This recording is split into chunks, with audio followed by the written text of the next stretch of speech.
जब व्यक्ति अपने फैसले स्वयं करने लग जाता है तो उसे यह फैसला लेने की स्वतंत्रता भी होती है। उसे किसके साथ किस तरह का संबंध रखना है, यही वह लेखा जोखा है जो लाख पढ़ाइयों के बाद भी कोई समझ नहीं सकता। हम कितने भी अनुभवी हों, परंतु कर्मों का लेखा पढ़ने का सामर्थ्य हम में तब भी नहीं आता।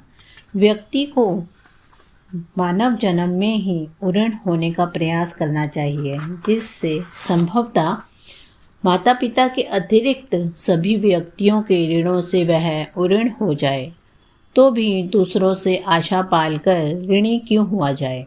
बात जितनी बोलने पढ़ने लिखने में साधारण लगती है, वह व्यक्तित्व में उतारनी उतनी ही कठिन है।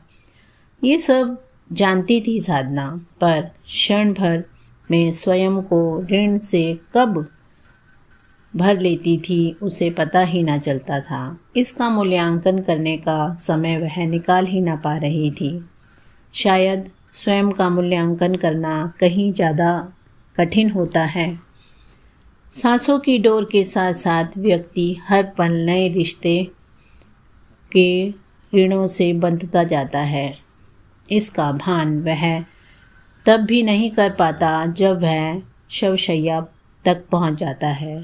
तो पीछे रह जाने वाले क्या अनुभव करते हैं, और तब उन्हें समझ आता है कि जाने वाला व्यक्ति कितने बंधनों को तोड़कर जा रहा है। आत्मा शरीर से निकल जाती है, पर बंधनों से मुक्ति बहुत कठिनाई से हो पाती है। नवीन बंधन ना बनाकर बेहतर यही हो कि पुराने बंधनों को ही बिना किसी रोष के स्वीकार कर लिया जाए। दाग तो चांद में भी होता है, पर वास्तविकता कोई नहीं जान पाया। वही हाल रिश्तों का है। वास्तव में हम मन मुटाव और मत मुटाव दोनों में भेद ही नहीं समझ पाते। साधना का अपने परिवार के रिश्तों के साथ संबंध कहीं ना कहीं उसकी परिस्थितियों के अनुकूल था। खटास से भरा, प्रतिकूल भी रहा। व्यक्ति जब आंतरिक रूप से शांत नहीं होता तो बाहरी शांति मिलना बहुत कठिन हो जाता है। जहाँ तक निरीक्षण की दृष्टि दौड़ाएं तो मानव जाति सदैव असंतुष्ट ही रही है। आत्मचिंतन के पश्चात यदि कोई प्रकाष्ठा तक पहुँच जाए तो वह सब बंधनों से मुक्त हो जाता है, जो कि सबके बस की बात है ही नहीं। तपस्या मात्र एक नारी की नहीं, बल्कि तपस्या हर एक व्यक्ति की, हर एक प्राणी की है जो अपने सपनों को पूर्ण करना चाहता है। परिस्थितियाँ चाहे अनुकूल हों या प्रतिकूल, तपस्या का स्तर उसी के अनुसार परिवर्तित होता जाता है। पिता, भाई, बेटा कहीं ना कहीं तप करते रहते हैं, शायद कुछ ज़्यादा।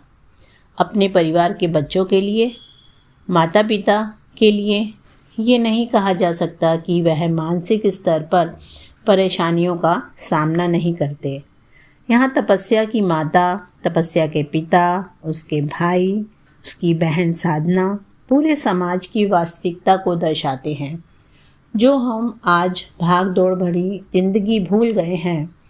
पैसा कमाने की होड़ में रिश्ते भूलते जा रहे हैं, पर स्वयं से प्रश्न करने का समय ही नहीं निकाल पाते कि आखिर कमाया किसके लिए जा रहा है। सबसे महत्वपूर्ण बात यही है कि शरीर जब तक रहता है तब तक ही सारी आशाएं, इच्छाएं, संतुष्टि, त्याग, समर्पण और सारे रिश्ते हैं। शरीर का त्याग जब ये आत्मा कर देती है, तब इन सब चीज़ों का कोई महत्व रह ही नहीं जाता। मूलतः देखा जाए तो व्यक्ति को इन सबसे महत्वपूर्ण आत्मा की संतुष्टि के लिए भी कुछ ना कुछ तो अवश्य करना चाहिए। विषय जितना वास्तविक है उतना ही कठिन और कठोर भी। निर्भर हम पर करता है कि हम वास्तव में जीवन से चाहते क्या हैं, इस जन्म में हम क्या लेकर आए हैं और अपने साथ क्या लेकर जाएंगे। इस पर हमें विचार करना चाहिए। आप इस बारे में क्या सोचते हैं? कृपया कर कमेंट में अवश्य बताएं। धन्यवाद।